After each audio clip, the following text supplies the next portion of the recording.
Maddie, welcome back to the show. Thanks for having me. It's my pleasure. So we just wrapped up. Well, I don't know if you guys have any more shows. I only went to SCI in Nashville this year and missed you guys. I know that there was a conflict with, I believe, SHOT Show.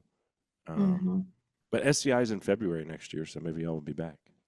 Yeah, we definitely will. Yeah, this year is kind of weird for us. For those that don't know, we're building a new headquarters and production facility. So that was kind of part of our plan this year to cut out some of the shows to help Uh, save funds there. But it's for exciting changes down the road. But yeah, SHOT Show and SCI overlapped, and I don't know why they overlap these shows. I mean, I'm sure it has to do with timing and convention yeah. centers and what they can get. But yeah, it's hard to be every place at once. And SHOT Show's a big one for us and our sales team. We did just get back from Western Hunt Expo. I was there just kind of running around and doing my normal networking, and it was exciting to catch up with everybody. But Hmm. yeah, how was the vibes at SCI? Oh, it was great. Yeah. I mean, I don't know if anyone's heard, but DSC wasn't very good in Atlanta. And so everybody was like super stoked to be in Nashville. And yeah, I don't have anything bad to say about DSC, but moving that thing to Atlanta was very ill advised. So Yeah, it it sounds like didn't they're work out. maybe looking at some different They're in trouble. opportunities for They're in this big next trouble. year. Yeah. Not none of the exhibitors that I talked to were happy about it. But I heard everyone was on smiling in one of the Nashville. Good. Yeah, I Yeah, heard on one of the high traffic days there was only like 700 people at it DSC, wasn't. which Yeah. I'm like, oof. And then they had bad weather and everything else. But when you take the Texans out of that show, it's not the same experience, and there's not the same amount of money being spent, and it wasn't good for anybody. So, yeah, SCI though was phenomenal, just like last year, and probably even more Yeah. so. Um, and again, I've said countless times how great Nashville is just for hosting an event like that, and it truly is a great place to do it. Um, and then they had NWTF there, I think 2 weeks later. Yeah. So, and I didn't go to that, but I want to. I hear those are my kind of people there at that show. Yeah, I know we've never exhibited at NWTF, but it's definitely on our radar, especially now with pushing into the whitetail market. Like Mhm. every whitetail hunter loves to turkey hunt and vice versa. So I Yeah. think that's one we're going to have to look into in the future. Hmm. So you got the flu at Shot Show? Ugh, yeah, I don't know why. Like, I pride myself on being so healthy and like exercising, taking care of my body, eating healthy. And then it's like every year I get sick. Oh Well, yeah, it's just the show crud. Everybody gets yeah, it. Seems like. it's inevitable. Yeah. So you had a pretty good hunting season. I think last time we talked was right before you left for your pronghorn hunt. Yeah, So how did that go? I And wasn't had it a an unit where awesome you season. didn't you have to burn a bunch of points for that one? I did. I actually waited 16 years to draw Oh that yeah. tag. And my dad ended up drawing it too, which was really neat because I was down there hunting with my husband, my dad, and my brother, and they're all very special to me. So it was really cool to be down there. I had taken off 7 days to go on that hunt, knowing that I was going to be pretty picky. Uh-huh. It's kind of crazy because you can't you can't get an over the counter tag here for pronghorn in Oregon. So every unit to draw, and it just depends on the caliber of unit you want to wait for. But I mean, people were shooting antelope on the first day, which had I seen the caliber of antelope that I wanted to shoot on the first day, like sure. But guys were just, I think they get so excited that they're like, oh my gosh, I finally get to hunt antelope. And they just start wailing away. And I was, that was definitely not me. I was going to be picky, which I'm not used to being picky. I grew Uh-huh. up a meat hunter on the coast, and I'm not used to passing up animals. So that was a totally different experience for me. And it was actually kind of empowering, like being able to say no and being Yeah. okay. Like if I didn't see what I wanted to shoot, I was okay eating that tag, like as sucky as that would be. I was okay with that. So it was really neat because I got to spend more time down there hunting, and I wasn't just done on the first day. I hunted several days. We looked over hundreds of miles every day, saw so many antelope. I probably passed up close to 50 bucks Oh before I wow. shot mine. And I wasn't looking for a giant or anything crazy.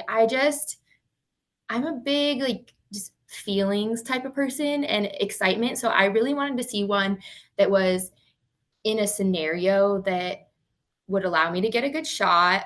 It was like deep in the backcountry. I don't know. I'm just like a big Mhm. feelings person. And so I kind of had in mind what I wanted.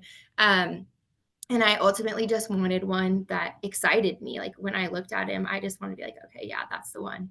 Uh-huh. Um, and my dad ended up killing one with my brother a few days in. I wish I could have been there with him when he shot his, but we ended up splitting up, and me and my husband went to look for one for me, and then my brother and my dad went and hunted for my dad, and he ended up coming back to camp with a good one night. So that was really exciting. So the next day we all went as a group to look for one for me, and we rode hundreds of miles in the side by side, just covering ground because Uh-huh. we knew like if we had sat in one area, the chances of that buck that I want coming into one spot is really slim. So And so is this our like BLM land or okay. Yep, it's all public. And so we were just covering lots and lots of ground. Um, and it was one evening we actually went in after a couple bucks that we had glassed up from miles away. And when we got in on them, there's a ton of wild horses down there, which as a horse girl, I love. But I know they're very destructive and Oh my they gosh, I push hate those off sons of bitches. the game. I hate them. Um, they I just don't hate hover around the water horses. holes. I hate those horses. They don't belong there. Yes. Yeah, and they're No, I know. destructive. And going back to, you know, the government and how they If the manage government them, had a they do. spine, they would just get in a helicopter and just shoot them all. But they don't. Yeah, they don't do a good job of managing the horses. So there's hundreds and hundreds of horses down there. And they just hang out around the water holes, and then they don't let any of the other animals or like deer, elk, antelope drink. They always run off the other animals. But we actually spotted a couple bucks. It was a really tall, pretty buck. Um, and he had, that like typical heart shape, curled in real nice. But he just kind of looked young to me. Mhm. But it was neat because there was horses off to our right, and they're really curious and they're not very afraid of people. And the whole band of them ran down within 75 yards of us. And then I had my spotting scope on the antelope bucks we were watching, and the horses actually ran in front. So you can see the horses run through the spotting scope, which was kind of neat to see.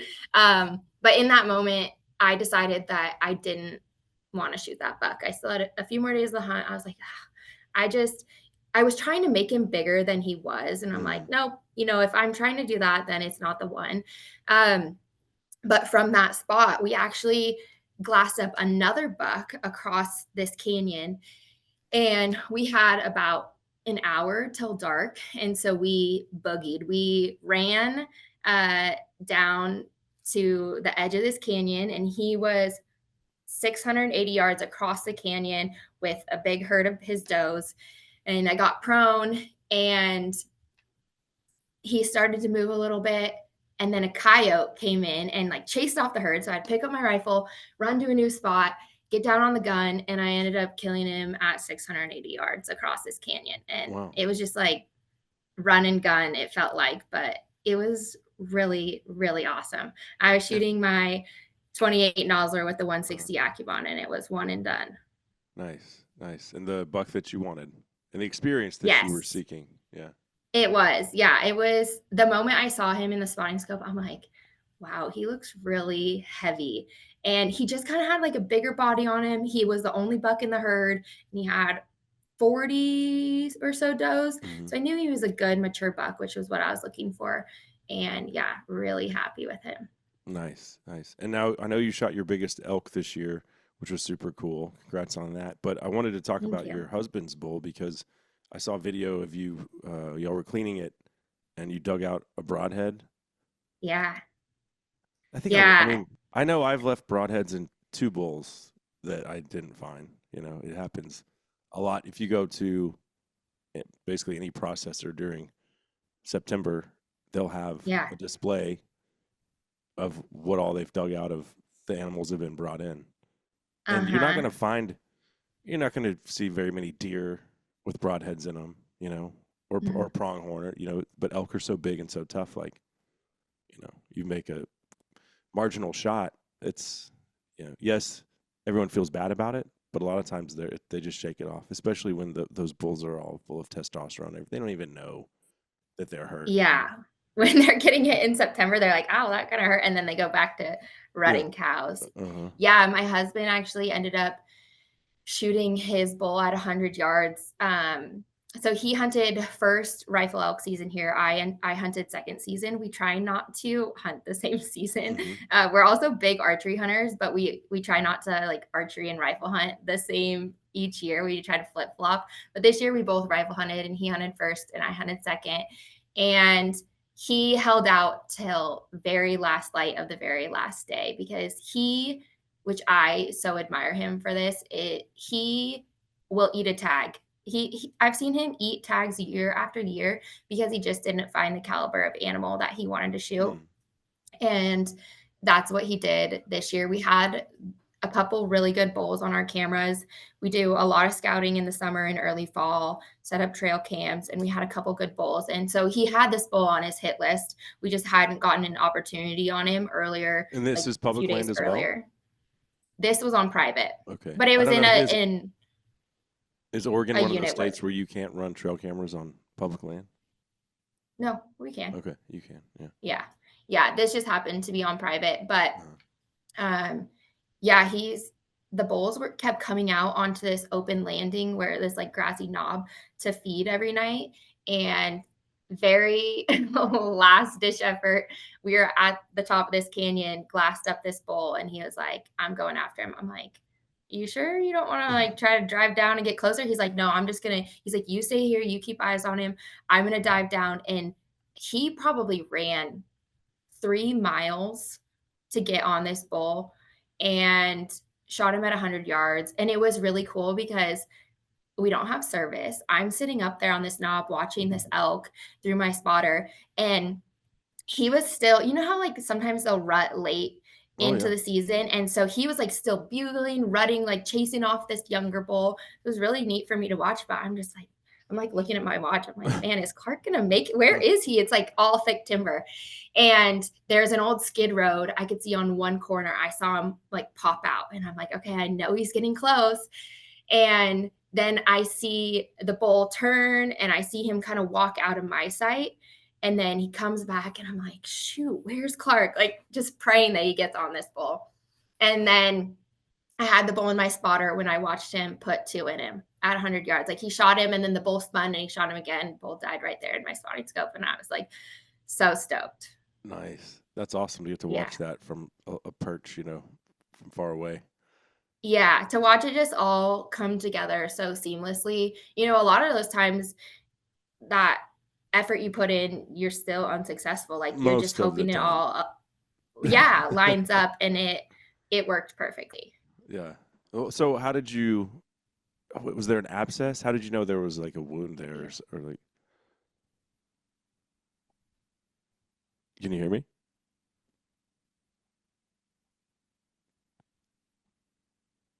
Hmm. Can you hear me? Check 1 2 1 2. I can't hear you. I don't know why. Check 1 2 1 2 1 2. I can hear you. Check 1 2 1 2 1 2. Check check check. Okay. I don't know what's going on, but Can you I hear can me? hear you now. Yeah, sorry. I just switched back to computer audio because I don't know Okay. why that wasn't working. Oh, no worries. Does this sound okay? Yeah, it's fine. I'll edit Okay. that out. No big deal. Okay, so the bull goes down. You get down there, and then y'all are cleaning the thing. It's dark, and you find an abscess. Yeah. So we were quartering him and skinning him to haul the meat out, and we found an abscess like right at the back of his hip bone in his hindquarter. And I was trying to cut it out, right? Because I was like, there's no reason to leave this in the meat.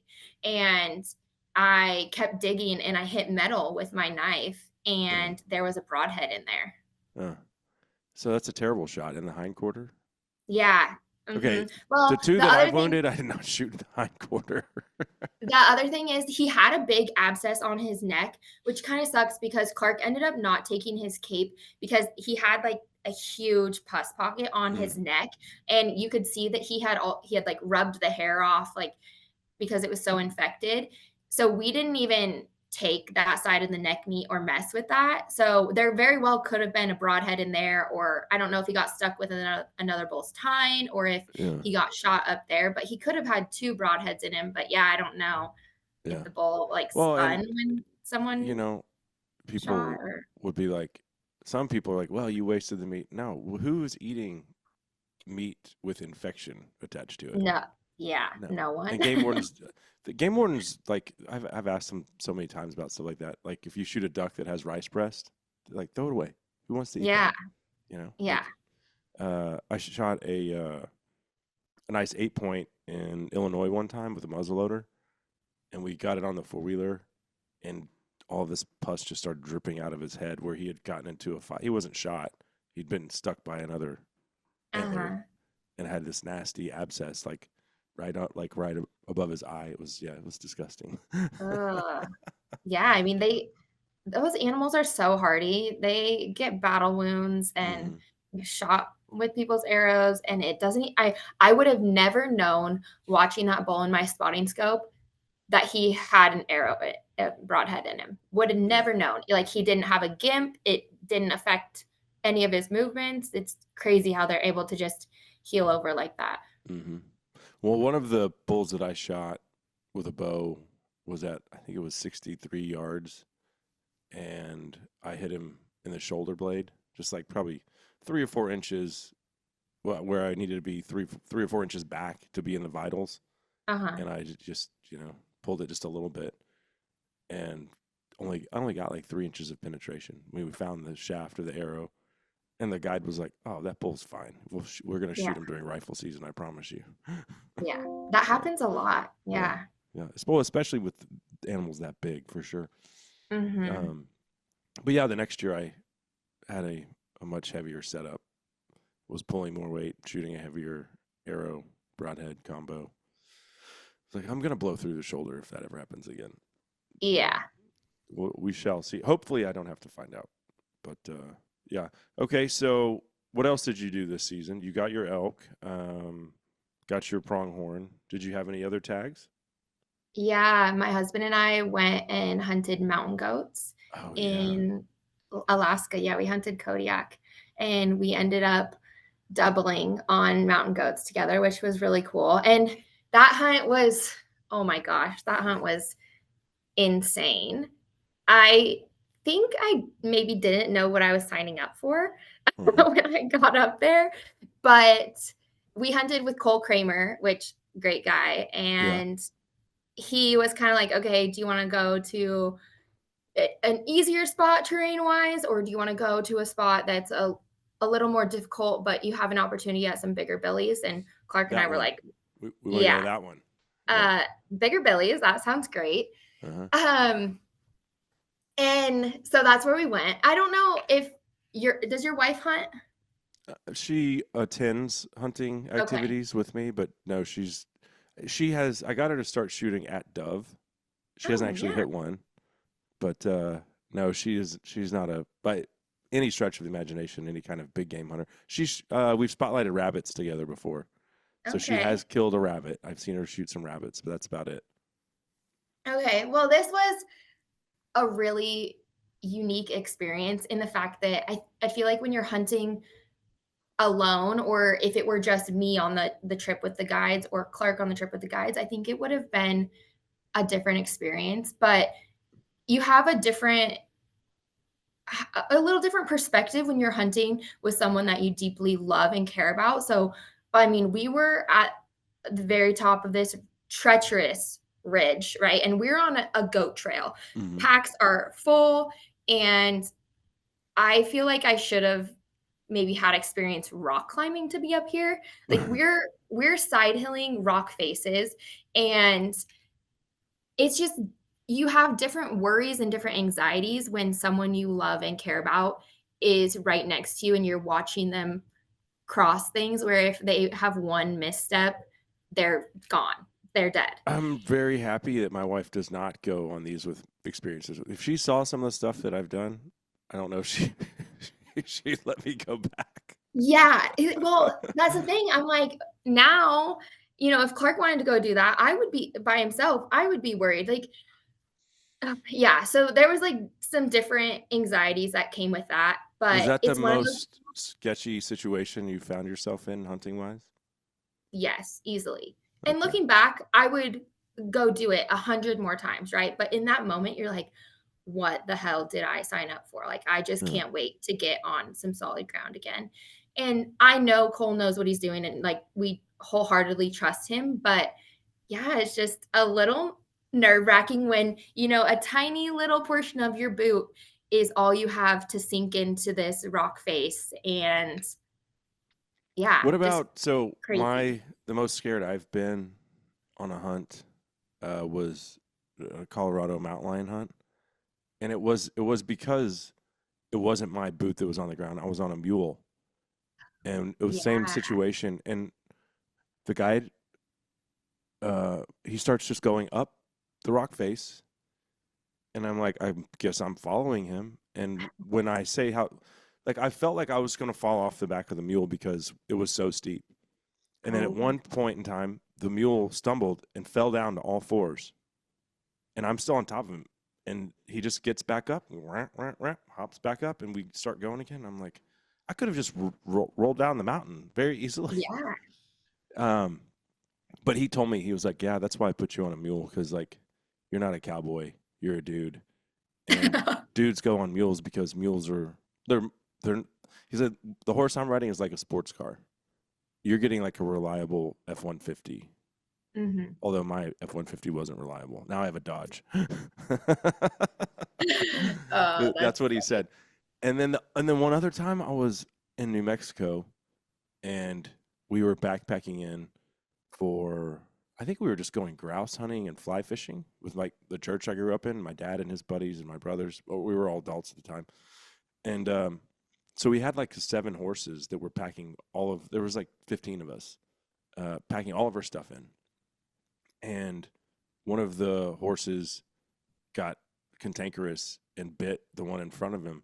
The next thing you know, 2 of the horses that are in the pack, pack horse, whatever, caravan, roll off the side, and one of the 2 outfitters' horses is attached to one of those, so he goes off the side. That dude, first of all, he didn't have any health insurance because I saw him. We went back to go skiing in Red River that fall, so that was in August, and we went back in like December. And I talked to someone at a bar there, and they're like, "Dude, that guy still hasn't recovered. Like he had broken ribs, and yeah, Oh, yeah, yeah, no. yeah." And I was like, "So I've seen it happen where a guy just goes off the side of the ledge, right? He didn't die, luckily, but yeah, yeah. Again, going back to if my wife saw this stuff, she'd be like, "Yeah, let's do something else with our time." But Yeah, so so, like, you're there with Clark anyway. yeah, and it was, like, the order that we went in, we had to go single file, and we have rifles strapped on us. We have all of our camp food on our packs. It's Cole and then another guide or packer, me, Clark, and then another guy, Hmm. and Clark's like, "I'm the heaviest one here." And he's like, "And I'm going after 4 people have already put their weight on this same exact rock." So, it was just a little nerving, and it was Hmm. one of those moments where you really appreciate your physical ability to do things. It's our mind that stops us from doing things. Like, our bodies have the Hmm. ability to do incredible things far beyond our mind lets us think we can do, and it's just one of those where if you start thinking bad thoughts or you start letting your anxiety get the best of you, then your legs start getting shaky and you start feeling like you're going to fall. And so you just have to be very sure and very confident. And So let yeah, me ask you this: you love horses? They're all yeah. over your social media stuff. I like horses. They hurt my back so bad that I will ride them if I have to. But a lot of times, when I pack in for an elk hunt, I pay for the horse and then just walk with the horse. after a Uh-huh. while. In the situation you were in, or a similar situation, would you have been more comfortable on a horse's back? No. God, No? no. Okay. No way. Uh-uh. No, Yeah. I love horses and love what they can do for us. But in this scenario, no way. Like Cole was telling us that when they've shot goats up there before, that you have to sometimes rappel off the cliff down to get the goat out. Mm. Like really, yeah, I can't even explain how steep it was, but it was insane, and it was like it was exciting, right? At the same time, like I've never felt so alive than in that Yeah. moment. Like I would go back in a heartbeat and do it again. But when you've never experienced something like that and you're watching someone you care about go across a rock face like that, it just, yeah, Uh-huh. it's crazy. Have you ever witnessed anyone having to rappel on a hunting trip? Never. No. So that same mountain lion hunt, that was crazy. And I spent 18 days with this guide over 3 trips to Colorado because I wanted to do it on dry ground. Hmm. And we struck out 2 times in a row, and I got in trouble with my lady friend the first trip because it was 7 days, and the 7 days were up, and this was in the spring. And subsequently they've gotten rid of that spring season in Colorado because of their politics there. But Hmm. anyway, I called her after the 7th day, and I was like, "When do you have to go back to work?" And she was like, "Don't do it, you son of a bitch." And I did it, and we still didn't get it. I think I turned that one into like 11 days. Then I went back the next year for 7 days, and we caught 2 females, and we let them go. Um, but the third Wait, time, you let them go? I thought hunters just kill everything. yeah, yeah. Well, no. This guy has guided 50 at the time. I think he killed 50 lions, like his clients. He'd only ever killed one. He was like, I have one mounted. I don't need to kill another one. He's like, and if it's a Wow. female, he's like, the way I run my business is we don't kill it. So, Wow. yeah. So Good we for let those him. go, and he could tell you before you let the dogs out on them. Like he's like, it's probably a female, but if you want to see the dogs work, we'll run it anyway. Yeah. Yeah, which is a really cool process to Mhm. see. I mean, I mean, he knew what he was doing. So then the next year we went and and ended up catching a female, but we were on. Um, we had access to this private land because the guy had 2 foals killed by a mountain lion, and his deal was whatever you catch, you're doing me a favor, but you have to kill it. yeah. So we're now, and I've told this story before, but like we're now on day 18 over 3 trips, and I'm like, well, so he looked at me, he's like, well, if you don't kill it, I have to, and then we have to go kill another one, and I was like, Mhm. no, I think we've I think we've earned it at this point. Yeah. But the first trip, the dogs got on a bobcat, and we were in some like really it wasn't like typical like mountains. It was more like red dirt rock ledges and rock faces and stuff. Uh-huh. Um, in northwest Colorado, and he was like, "Damn it!" He's like, "I hate getting on bobcats here." He's like, "They're rock eating sons of bitches." And they'll screw up the dogs more than a mountain lion will because they'll run forever. They're not going to turn. They're not going to bay up. Ah. And going back to the repelling question, 3 of the dogs got ledged up to where they couldn't. They were stuck. There was no way to get to him. So he was like looking at me, and he was like, "No, I can't like let you rappel down there, and I don't trust you to rappel me down there." So he had a guy, another guy that worked for him, come, and yeah, they spent about 4 hours rappelling, super sketchy, getting these dogs that What? were, yeah, like there's nowhere for the dogs to go. They're stuck. They're staying there, or they're jumping off, one or the other. Yeah. Yeah, Oh my gosh. yeah. Yeah. The Yeah, stuff that we do. it's crazy. Hmm. Yeah. But But you said you'd go back and do it 100 times again. oh, yes. Like the views from up there were incredible. And I've said this so many times, but it's those experiences that really show you what you're made of. And I Mm. think that's why I love hunting is that it's really challenged me as a person. And when you're in a deep dark hellhole or at the top of a mountain like that, like it really does prove to you what you're made of and what you're capable of. Like we got to the very top after walking that goat trail and side hilling rock faces, and we sat on the top of a grassy knob and we had mountain goats 12 yards from us. Like the Oh wow. we couldn't have had a better experience. Like there wasn't big billies up there, which we were hoping for, so we didn't end up killing any up there. But it just couldn't have been any prettier. Does the location of whatever it is that you're looking at in the crosshairs, does that ever come into your mind as far as, because I always look at it as that's future cable's problem. We just have to kill it. Getting it out of there is, we're going to deal with that once it's done. Is there a place where you're like, no, I'm not going to shoot that animal there because I don't want to mess with packing it out? Because I haven't had that come up yet. No. Oh no. I listen to people say that and I'm like, I think about that after the fact. Yeah. Right. Exactly. Yeah. Yeah, no, I have, and I think that that's a big motive for me for keeping my body in shape because I never want that to be a factor. Yeah. But 100%. I think there's been like I have an ideal situation. I really like this is going to sound dumb, but I really like the hard hunts. I feel like it makes the easier ones even more appreciable. But well, which ones do you remember more? I mean, that's the way I look at it. I know that's like some of my favorite hunts have not even been mine, and they're always the hardest ones. They're like the all night pack outs that are grueling that you're like, why do I do this? And then the next day you're like, okay, I'm ready to go back. Yeah. Yeah. 100%. So you guys ended up though both getting nice goats. Yeah, we ended up doubling on goats. There was a big herd that had 2 good billies in it, and we didn't do the count to 3 and shoot because I feel like that never works. But we got prone. I think I shot mine at 230 yards with my 28. He was bedded. I had a really good vital shot on him when he was bedded. I know sometimes that's controversial whether to shoot animals whatever. or not. They're never going to be more still than when they're sitting or laying there. Literally. So I put one in him and he was done. And then when we were both shooting suppressed, so that helps. Like the herd didn't bust out. But the other Billy stood up, the one that my husband shot, he stood up and Clark got a good shot on him and he tumbled all the way down the mountain. Did he break off his horns? He didn't. Thankfully, it was kind of grassy.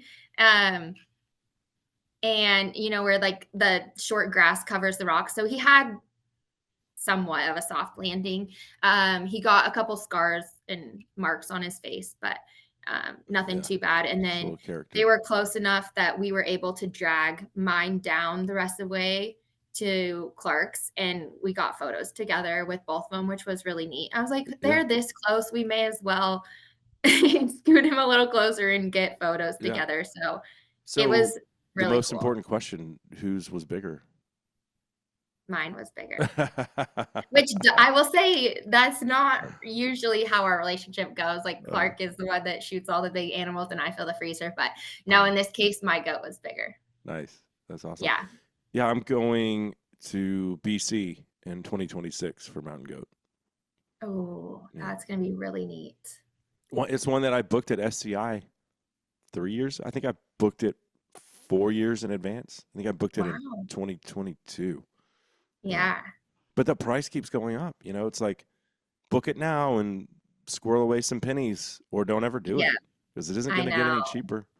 Well, that's the thing. We had no idea we were going to draw these tags. It was the first year we'd ever put in for Kodiak, and we ended up drawing the first year, which was a surprise to us. I told Cole when he texted me and was like, "You both drew." I was like, "Okay, just let me live in this moment and don't tell me how much I owe you yet." But yeah, we're big on making sure we do the things that we want to do now. And like, I would rather spend money on these adventures and memories than just put it away in the bank. You know what I mean?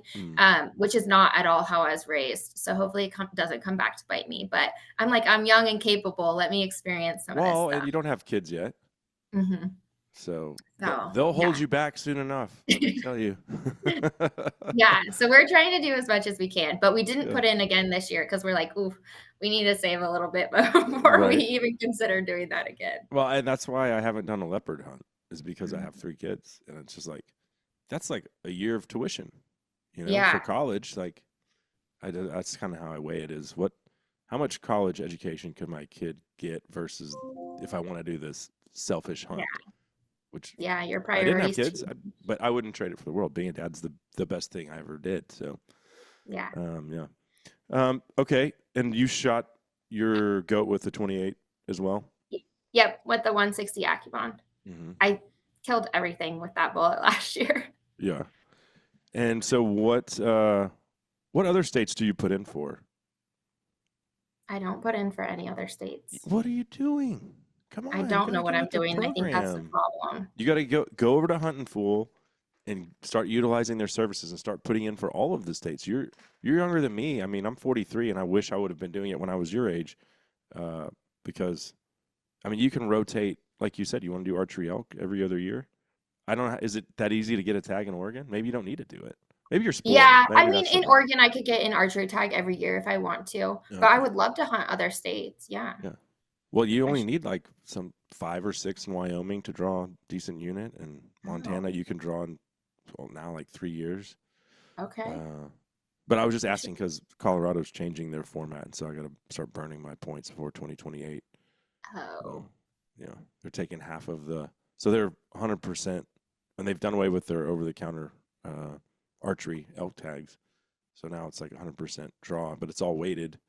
But in Mm-hmm. 2028, they're shifting to half of it goes to people with points, half just completely random. Lottery. Yeah, which I don't really have a problem with, but No. I got to burn my points now because they're going to be Okay. worth less. I saw it, this was interesting to me. Um, you shot a badger. I've shot Yes. I've shot one badger in Texas, and it was so weird because I was on this mule deer hunt in West Texas, like then like way up in the Panhandle. And I had asked the guy the day before, I was like, "Do you ever see any badgers out here?" And he's like, "Yeah, once in a while." I just totally randomly asked the dude. Next day, Mm-hmm. there's a badger, and I shot it. And I was like, "This is so cool!" I shot it with a pistol. Yeah. Um, do you see a lot of badgers where you live? No, we don't. We just see the damage that they do to our field. So we run cattle, and I've actually never seen one up there on the ranch. It's usually coyotes that we shoot, and at first we Hmm. thought it was a coyote, but then we got glass on him. He was at like 700 yards. We got glass on him, and we're like, sure enough, it was a big old badger. Yeah, But yeah, they dig huge holes. So we'll see those. But yeah, I think what I was reading is they were, or they're out in the daylight more when they're like stocking up for winter, like trying to uh, put more fat on. And so that's, I think typically they're more nocturnal, but he was out in the daylight and yeah, I shot him. yeah. And you were cleaning him in your kitchen, skinning him out. Oh, yeah. I was like, perks of being the woman is I can throw this on the kitchen counter if I want to. Uh huh. Yeah, I just laid some cardboard down and I skinned him in the So what are you kitchen, gonna do but with him? I don't know yet. I really want a hat. That's like probably my number one choice is a hat. But my brother is a taxidermist and he was like, that would be a really cool full body mount because Mhm. it was a big badger. I've really never seen a badger that big before. Um, so I'm torn. I have them in the freezer, but I Mhm. really would love a hat. Yeah. I took mine to the taxidermist. It was kind of a small one, and then I was like, "Nah, don't mount it. I'm gonna get a bigger one someday." So I just have the hide. Yeah, But which I is cool did too. just get my Wolverine back. Uh, Oh, yeah, which I shot in. Well, we trapped it in British Columbia, and it was. I mean, I shot it when it was very much alive in the trap and very yeah, pissed off. Yeah, that's but super I think cool. it's my new favorite mount that I have. That's really neat. Yeah. Do you have much experience trapping? Just coyotes here, and limited. Yeah. But I did spend a week on a trap line with some guys in British Columbia, and I went because I wanted to get a wolf, and we Uh-huh. got lynx, a wolf, coyotes, fisher, yeah, the wolverine, and a bunch of like pine martens. Which Mhm. interestingly, the pine marten is the one they like to catch the most because they'll give you one of everything. After that, you have to buy them because they'll sell them and like pine martens were $75. It takes them 10 minutes to Wow. flesh it out. Yeah, it's like super easy, and they're like, yeah, this is bang for our buck. we'd like to catch just pine martens all day. It's like big return on their time That's spent really anyway. cool. Trapping is really neat to me. I actually just picked up the paperwork so that I can take the test here in Oregon to get my fur bearers and trappers license. But we have quite a few beavers, and I Mm-hmm. would really like to trap beavers. Yeah, beavers make great bait for. Do you guys do? Can you bait for bear in Oregon? Oh, okay. They used on my Alberta where I got this guy. Uh, they Oh, used they used rancid beaver tails for the bait. okay. Yeah, and super cool until you're riding on the four-wheeler with your guide, and the bucket of rancid beaver bait is in the front. It's just blowing and hitting you in the face. Oh, And so the guides buy they buy the beaver tails from the trappers, and the trappers just put them oh, in 55-gallon drums and bury them and let them ferment over the winter. And then here comes springtime, and the the outfitters give them like $2 or $3 a tail, and that's like the preferred bait for bears. okay. Gross, smells Wow. terrible. Yeah, I bet people also eat the beaver.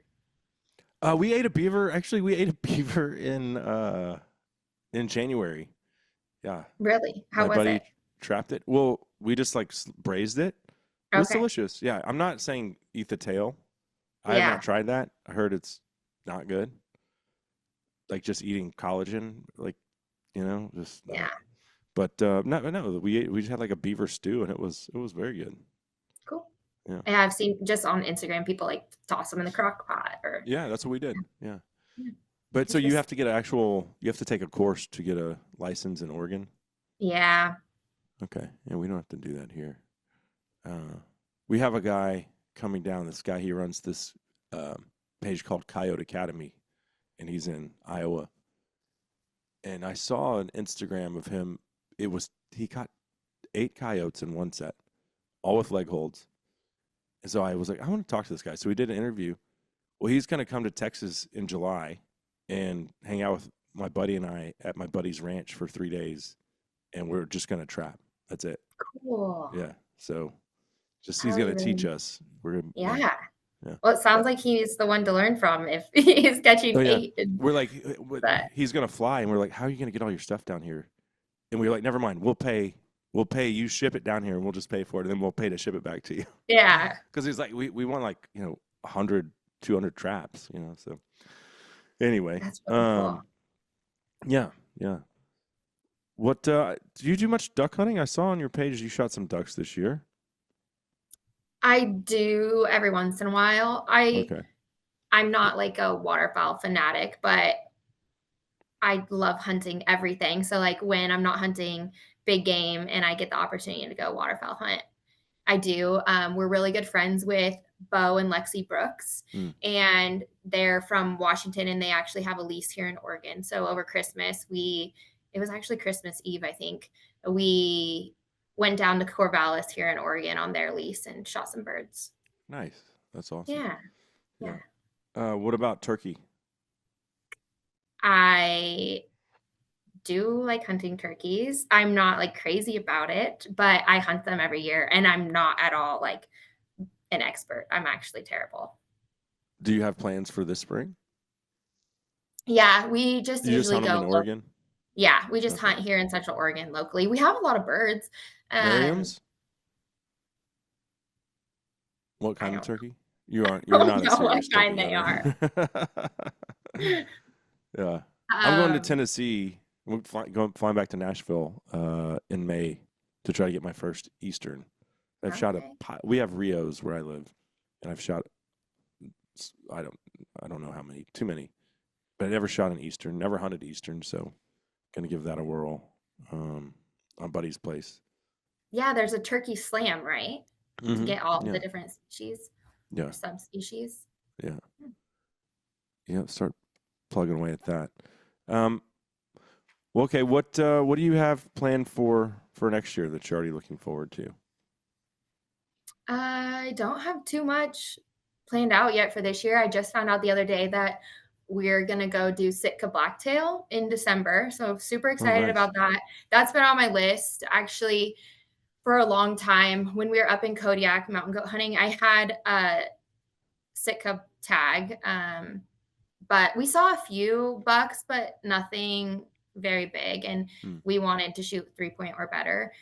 So it'll be fun to have a dedicated trip to go back up there for that. We're going to hunt with Larson Bay up there.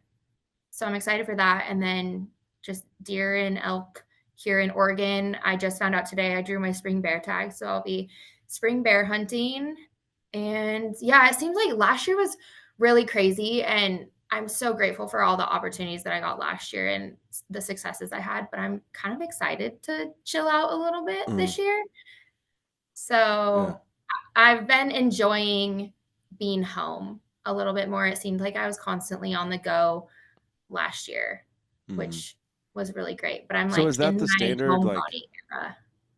I don't know. I've never hunted blacktail. Is that what everyone's looking for? Is like a 3x3, 6-point? Yeah, I mean, Is that like people. the blacktail's version of a whitetail? Like, if it's not 8 points, most whitetail hunters will be like, okay, that's either young or it's got bad genetics or. I think Sitka blacktail in general just have smaller antlers, but Hmm. you can For shoot sure. anything up there. I think you can shoot anything. I think you can actually shoot multiple. But I've always had it dead set in my mind that I wanted a mature one. Right. So Yeah. yeah, that's what I'm going after. But I've I think hunted a like lot of this. people go up there and shoot like fork and horns. Okay. Yeah. Well, and I'm unlike your husband. If I went all the way to Alaska, and I'm not leaving without a buck, right? Yeah, yeah. um, but I did go down to Mexico last year and shoot another. Well, it's like a whitetail subspecies, Coues deer, Yeah, how was which are that? tiny. Oh, it was awesome. But you're hunting them in like the desert, Mhm. mountainous, arid desert region. Um, Real reclusive little deer, and you had lots of time on the glass, right? But yeah, I think I'm going to go back to Sonora next year. Just haven't Okay. decided if it's going to be for mule deer or coos again. So Mule deer would be awesome. yeah, my biggest one's from Sonora. Yeah. Is it? That's Hmm. really neat. Yeah. How is it getting into Mexico with firearms?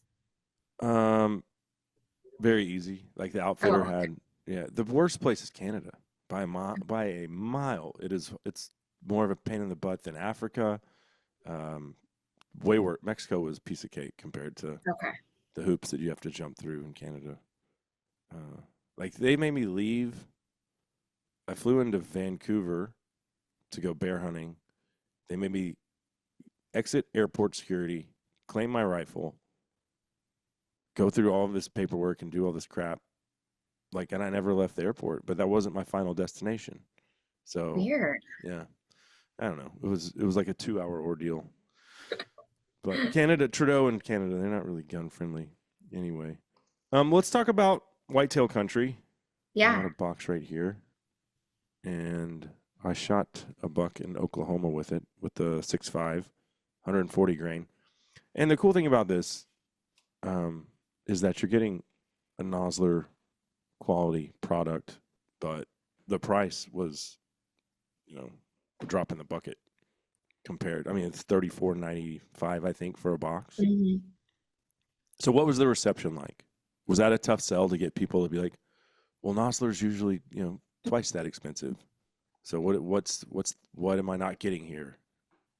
No, actually, I haven't heard that at all. We Uh-huh. had nothing but really, really good feedback. I think the only thing was the timing of when we launched it. So we launched it in October, which to get it in with some of our dealers to actually like get it on the shelves and accessible to everyone across the nation, that was a little bit of a problem just because those dealers had already ordered for the hunting season, but Hmm. it was available online. So a lot of people got the opportunity to hunt with it this last year. And I would say we're not sacrificing anything at that price point. It really came down to the manufacturing processes that we improved in order to get it to that price point. We Hmm. knew that we were going to have a product that was priced competitively, but we also knew that we wanted to stay true to our brand and still offer a premium product. And I think we did that very, very well. That solid base bullet does its job, and we've had really, really happy customers. So I shot one deer with it, Hmm. buck. I shot, I don't know, 4 or 5 big boars with it, as well. And I wish that I could say that I shot the buck through the front shoulders, but all I could see was his neck, and it was 300 yards away. And I was like, I was, I've never been so mad at whitetail. This is the worst season I've had, and I was like, screw, whatever, I don't care. I'm gonna shoot him in the neck. Dropped him right there. That was the only shot I had. Um, the bullet obviously went completely through. So I can't say, like, I don't know how it would perform, like, if you're trying to break shoulders of a deer, but I can tell Yeah, you hogs are much tougher, and I shoot every hog either in the head or in the front shoulder. I'm not vital shooting pigs. I'm trying to drop them right there. yeah. And this was all with the 6.5 Creedmoor as well, out of my AR-10, and I mean, it just absolutely destroyed those pigs. So it definitely is hard hitting, and you get that penetration through a hog's front shoulder blade. Yeah, and that's pretty typical of that solid base bullet. So, hence the solid base name is it has that heavy solid base at the bottom of the bullet. So it has really good expansion at the front of the bullet, but then that solid base helps with penetration. So we did a ton of research in the whitetail market, and we found a few complaints about other ammunitions in that space. And it was you pull the trigger, your ammo goes click. Okay, if you're shooting management deer and you're only spending $30 a box on ammo, like, does it matter? I mean, to me it would, but you just rack another round. Like, okay, I've so missed two. maybe, I've had that happen to me twice in my life. One time, mule deer hunting in West Texas, oh, and click was federal vital shock mhm. out of a 270. Nothing. Mule deer got up, ran off. You know, well, missed that one. That one didn't piss me off as much. Then I was rattling opening weekend, on a lease I had at the time in Texas, and rattled in. There was 2 bucks that I really wanted to shoot, like very nice deer. And this buck runs in. I throw the gun up, click, and I don't even remember what. It didn't matter. I blame that one on me. I think that I didn't have it chambered. I was walking around, and I didn't. It looked like the bolt was completely shut, but I never had that happen again, and with the same ammo. So I don't know. It could have been operator error that I just didn't jam it completely closed. But yes, it does matter. It pisses me off when that happens. You said it might not be a big deal. No, it's a big freaking deal. That one, the neighbor ended up shooting that deer. We were on our way home from South Texas. I took the whole family. Henry was trying to get his first buck. This is like 4 or 5 years ago. And the neighbor texted me that she'd shot it. And he started crying. He was like, Dad, you want to shoot that deer? And I was like, dude, I had my chance. And I like the neighbor. And she was nice enough. She was like, you really like that deer? I won't even shoot it if I see it. I was like, that is really stupid. If you see that deer, you don't shoot it. You're a moron. So Yeah. she shot it, and Yeah, I I was I think was happy for her. I mean, I didn't care, but yeah. I'm still pissed that that happened to me with that buck. Yeah, of course, and I think that's where we are trying to come from with this new line, right? Is we really wanted to understand where the shortfalls were and where our premium ammunition was going to fill those gaps. So, one, it's reliable, right? Like, we know it's going to go off every time. We just couldn't figure out, like, if it was such a big deal to people, why they weren't willing to spend a little more money on their ammunition. Like, why do they keep going back to those same options if they have those experiences? And it came back to, like, lack of education around what makes premium ammunition. And another thing we found was bullets were either exploding on impact, so they weren't getting good penetration, which we found that people really wanted a clean pass through because they want that blood trail. Like, if the deer doesn't die Oh, for right there in sure. his tracks, like, they want to have two sides of the blood trail. or we found that ammunition was not expanding on impact, and it was penciling right through. So it wasn't opening up and creating a large wound channel. And the solid base bullet and our straight wall bullet in the straight wall cartridges, it solves all of those issues Hmm. at a price that's now accessible for that market. Yeah. And that's the straight wall. We have 350 Legend. Legend and yeah, and 4570. Yeah. Yeah. Well, yeah, I mean, like I said, limited experience actually shooting deer with it. Um, I could have shot a pile of does. I could have shot young deer, but I don't know. I'm at a point where that's for my kids, and Yeah. it doesn't do it for me anymore. Which I think is the evolution of every hunter. I'd much rather watch my kids shoot it anyway. Um, but yeah, so drop that one buck that I shot in dead in his tracks, and um, piling up the pigs with it. And you said, and I think we're allowed to say this, but we're going to offer more calibers in the future. Yep. So we'll have the 243 with 100 grain solid base Oh, bullet. thank you. Which, Yes, that's my kids. Like they all three of them shoot the 243. So that's going to be yep. awesome. So that's going to be coming this year. And then we got some feedback on bullet grain weight. So we launched the 30-06 and the 308 Win with a 160 grain bullet, and we just got some feedback that people wanted a little lighter bullet, so we'll be doing the 150 grain bullet. And I think it depends on where you're hunting and what scenario,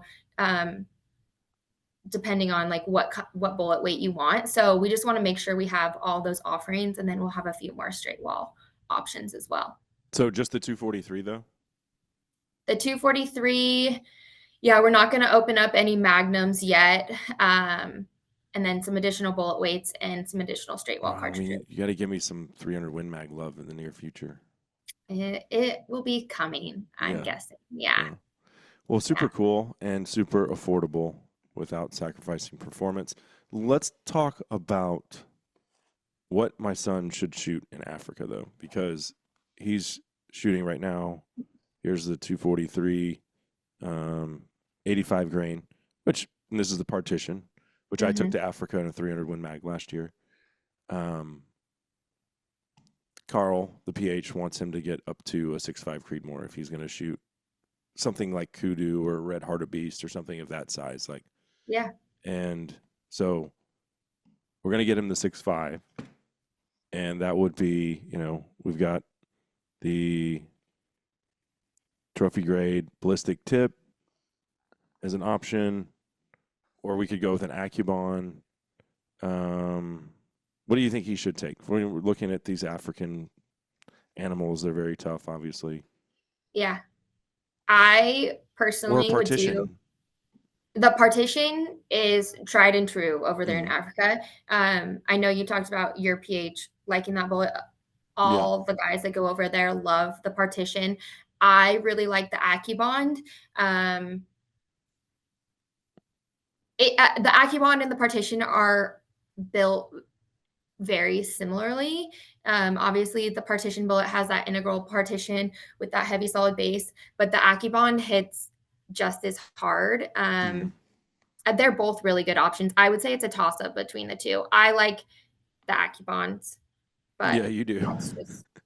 That's because like I get attached to gear. Like when I am successful with something, I'm like, if it's not broke, don't fix it. So I'm just partial to the Accubon. But you would be good with him shooting either the partition or the Accubon. Okay. Yeah, it's funny that you say that because you have bad experiences that scar you.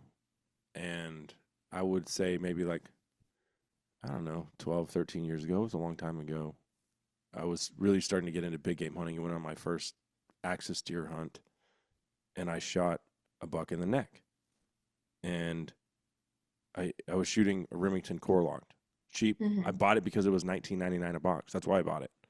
I was like, that's my caliber. I'm going to put that in my gun. I'm going to go hunting. Yeah. Sighted it in. That was the end of it, right? And you think if you shoot a deer in the neck and you have a steady rest and you make a good shot, like it's going to die.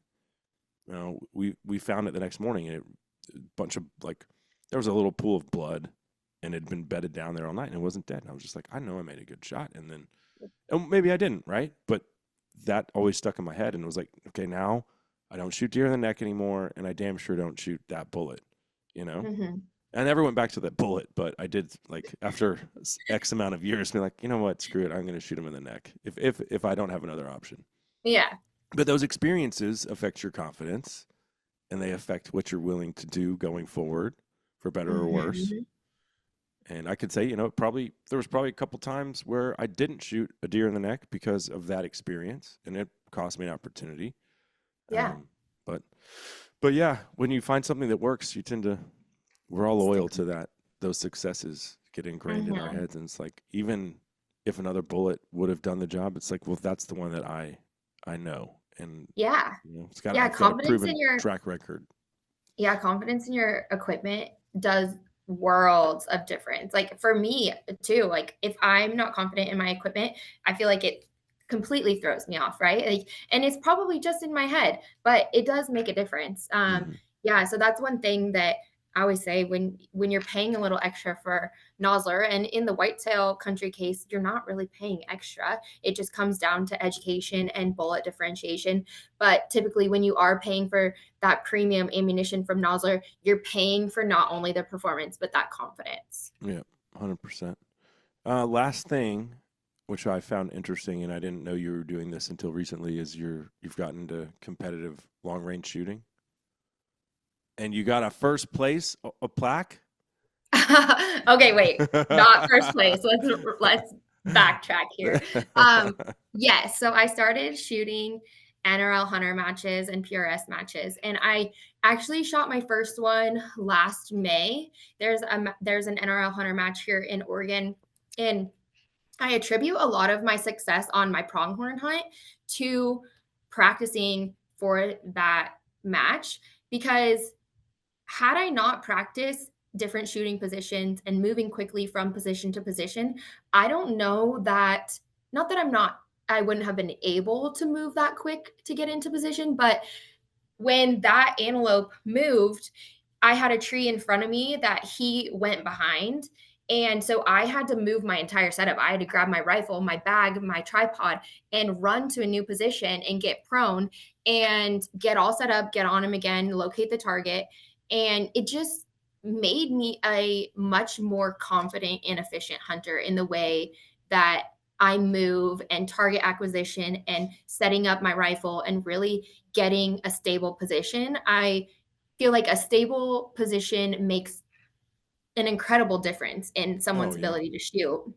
Um, but yeah, so I started kind of dabbling in that. And we have one of our engineers here shoots PRS and NRL, and our bullet production manager, he has gotten involved in it and does really well. And they'll come talk to me about their matches and how it goes. And my husband has started shooting them, so the drive was there. Like I wanted to Yeah. get involved. And it helps that I'm a very competitive person. So I just feel like I kind of got addicted to that. And I played college sports, and after not, being done playing college basketball, I didn't really have that competitive, like, what do I do with my life in my Yeah. life that's competitive? So I feel like this is kind of it for me, but I've only shot a few matches. Well, it's I pretty good have considering you got first place in one of them. I got top lady, okay? And I was the only girl. So let's be clear. I was the only woman there shooting. 1 out of 1. Um, Yes. yeah. But no, the first PRS match I shot last July, and I did terrible. I went in with kind of like a negative attitude. My husband and I were shooting the same rifle because we didn't have two different rifles set up for that. And we have the Leica Geovids, the range finding binos, Mm. and our the ballistics in it were Bluetooth to my phone for my 28 Nosler, and we thought that they were Bluetooth for my 6 Creed, but it wasn't. So like the first 3 stages, it was our first PRS match for both of us, and we missed every target in the first 3 stages, and we were like, what the hell is going on, Oh right? Like yeah. we're both good shooters, we know our stuff. I'm like, what? I'm like, okay, this just is not for me. And so by the 4th stage, we finally figured out that it was the wrong data. Mm. And so we fixed that, and then I was just I was just being bitchy that day. I was like, this is not going well. I'm not confident in my equipment. My husband is left-handed, so he's shooting the rifle left-handed. I'm right-handed. I'm like, I know there's differences that in that. I'm maybe I'm not hitting the targets because there's some Yeah. differences there and he set up the rifle. So like I pulled out all the excuses that day.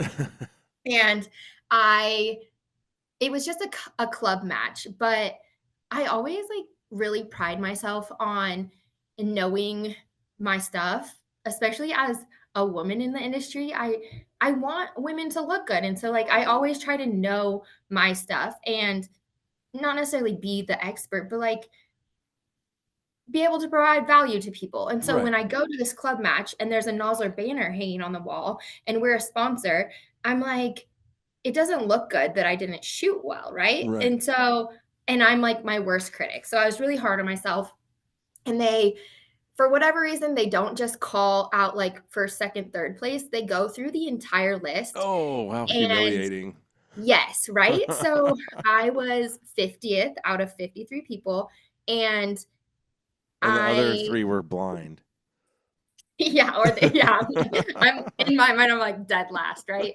And it was really humiliating for me.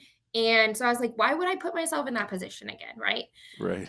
So like 6 months went by and I was like, okay, I think I'm ready to get back on the horse. And so now I have my own gun set up. I'm confident in my equipment. And this last match I shot, which was the second one, the first one since I had that horrible experience and swore off PRS. Yeah. Um, it went really well. And I ended up getting 20th out of 36 people, I think it was, which like doesn't sound impressive, but for me, I was really happy with how I did. Yeah. And yeah, I I'm mean, a excited to keep, drastic improvement. yeah, I'm excited Yeah. to keep improving. And I think it does make a world of difference in my ability to shoot and hunt and target acquisition. NRL and PRS are a little different as far as how they run the courses, but I think they're both beneficial for any hunter. And you don't have to be super competitive to go and shoot and get the benefits of it. Of course, now I'm like all in and like ready Yeah. to be super competitive, but yeah, it's been really eye-opening as to where my shortcomings are as a hunter and shooter. And I think that everyone could benefit from it. But Yeah. one of the main things too is this might kind of sound bad, but I used to really struggle with buck fever when I was younger and like even into my early 20s, and shooting more and shooting at targets has helped me not be that way. So like I made long shots on my elk this last year, on my antelope, probably longer than what most people are shooting at. And I was 100% confident in that because I practiced that all the time. And now that target, even though I shot what I would consider a trophy antelope and a trophy elk, even though that's so exciting for me, I'm used to shooting at that distance now. And when I'm shooting targets at NRL Hunter or PRS, like it's just a number, right? Like I'm Mhm. not paying attention to how far it is. I'm paying attention to like how far I have to dial and the capabilities of my equipment. Right. And so in that moment, I'm able to say like, okay, this animal is a target. It's no different than what I practice at home or at matches. And then after the animal's on the ground, then of course I'm like stoked and excited, but it's allowed Yeah. me to control those emotions. Well, and I think some people would be like, well, now, Maddie, it just sounds like a very robotic thing, killing the animal. But at the same time, the animal's dead. You're confident when Mhm. you pull the trigger. You're not getting the buck fever. So I think, I don't know. I don't ever want to become just a killer. I want to feel that, but I also want to be Yes. proficient, right? So I Yes. And think you can walk that line. yes. Yeah, I don't want it to sound bad at all because I definitely don't like I still get jacked, right? Like but I Mm, think it's allowed me to control my heart rate so it's not moving me all over the place right. and also narrow my focus because when you're in that moment locked on an animal, you have a job to do. Like it's your responsibility to put that animal out quick. And when you let your emotions get the best of you, that's when things can go kind of awry. And so it has allowed me to narrow my focus, I would say. I think the first elk I shot at in 2014, I drew a tag, didn't know what I was doing, was like, I'm an elk hunter now. I went to New Mexico. My buddy had a death in the family, so now I'm going solo, which my wife is not happy about. Like 7 miles into the backcountry. And I had rented a satellite phone. No, we didn't have InReach. We didn't have Garmin's back then. Just to check in and tell her I was still alive every day. And I don't even think, I mean, I called this elk in, which was the first amazing thing, right? This flatlander doesn't know diddly squat about elk hunting, has a bow, and now he thinks he's Fred Bear. And I called this elk in, and I missed him at like, I think it was like, I don't know, I didn't range it, but I don't think it mattered because I don't even think I put a pin on him. I think I had such elk fever looking.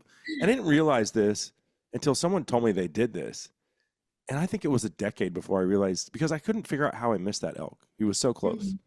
I was like, you know what? I don't think I put a pin on that elk. I think I was so jacked up that I just drew and then just like looked at him and just shot, you know? Mhm.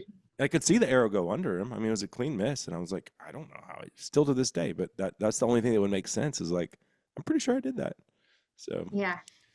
it happens, but you know, now through experience, and I haven't shot in, you know, any competitive thing to try to calm my emotions or anything, but I guarantee you I haven't done it again.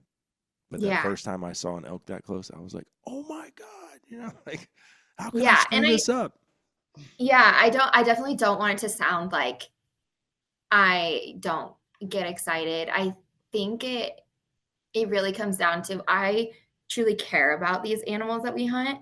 Hmm. Um, and I think we owe it to them to kill them as quick as possible. And for me, that means improving my skills as a marksman and as a shooter, because in that moment I'm a shooter first. Like the hunting part of it is over, Yeah. and I'm now a shooter.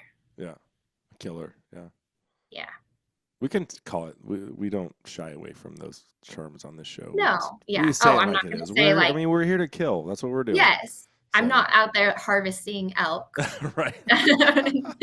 So, Yeah, yeah, me neither, yeah, because I don't even look at the pin. I just shoot blindly. And that was a long time ago. I have killed elk since then, and unfortunately shot a couple more that I wish I had back. But that's the thing about archery elk hunting. It's a wild ride of ups and downs. it is. And getting Yeah, that close is so neat. yeah. Probably my favorite, probably the moment of my hunting career that was the most exciting was shooting one in the chest at 14 yards.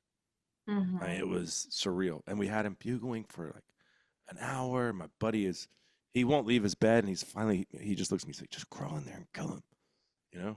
And I did. I was just like, he finally stood up because he was just bugling from his bed. And he finally stood up and like took one step towards me, and I was behind like a sapling. There was no other cover, and I just kind of leaned out and just like was like 20-yard pin, and he ran Mhm. like 40 yards, and it looked like a crime scene. It was awesome. When you So can see and hear them breathing, and yeah, you can literally feel their bugle when they're so close like that, and it's insane. no, it's ground shaking. It's awesome. Yeah. Yep. Yes. Well, Maddie, I appreciate the time. I look forward to seeing on your Instagram the next time you are awarded a plaque for first place in your shooting competition. Super Yes. cool. My goal is first place like that. I'm so competitive that I'm like, okay, I don't care how long it takes, but I Yeah. want to win. Like I'm not just out there to it is fun. I don't want to Yep. say I'm not out there to just have fun, but the competitor in me is chomping at the bit to win. Yes. Well, I appreciate the time as always, and we will do it again sometime in the near future. Sounds good. Thanks for having me.